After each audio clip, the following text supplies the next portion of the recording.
Kwa jina naitwa Dr. Ali Ibrahim Jama, daktari wa binadamu ambaye ni mtumishi idara ya afya manispaa ya Ubungo. Lakini vile vile mimi ni kada wa Chama cha Mapinduzi CCM kwa nafasi ya mjumbe mkutano mkuu taifa, na vile vile ni mjumbe mkutano mkuu wilaya CCM Ubungo.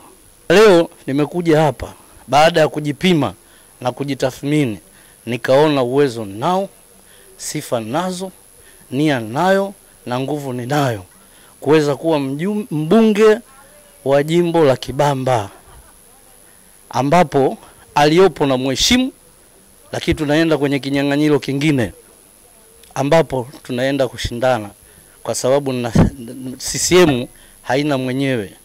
Wote tunatakiwa tushiriki katika kuchaguliwa na kuchagua. Haki ninayo, nimeona niingie kwenye kinyang'anyiro hicho. Nikipata baraka za kuwepo katika nafasi hiyo, basi inshallah nitatekeleza yale yanayostahili. Na sina maana kwamba leo kuwepo hakufanya, amefanya. Lakini demokrasi kama kiongozi nitaenda na mimi kutafuta nafasi ili niwe mbunge wa Kibamba, nikishirikiana na wananchi, na vile vile nina uwezo kwa sababu nimeshakuwa kiongozi. Wafanya kazi nimeshakaa nao kwa muda mrefu nikiongoza katika wilaya ambayo ilikuwa ni Kinondoni, ikaja ikagawanywa ni Ubungo, na mpaka leo ni wa taifa. Ukienda Newala utamsikia Dr. Njama kiongozi wa taifa. Ukienda Tanga ndio nafasi zetu sisi katika vyama vya wafanyakazi.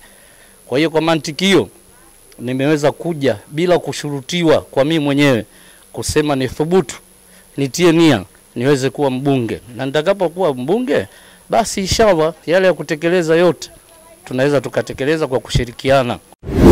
Kaja TV ni channel bora kabisa, ipo kwa ajili ya kukuletea matukio mbalimbali kama vile habari, matukio ya kijamii, kisiasa, kiuchumi, michezo, mikutano ya Injili, harusi na ibada mubashara. Usiache kusubscribe, kucomment na kulike ili uendelee kupata taarifa mbalimbali kutoka hapa Kaja TV.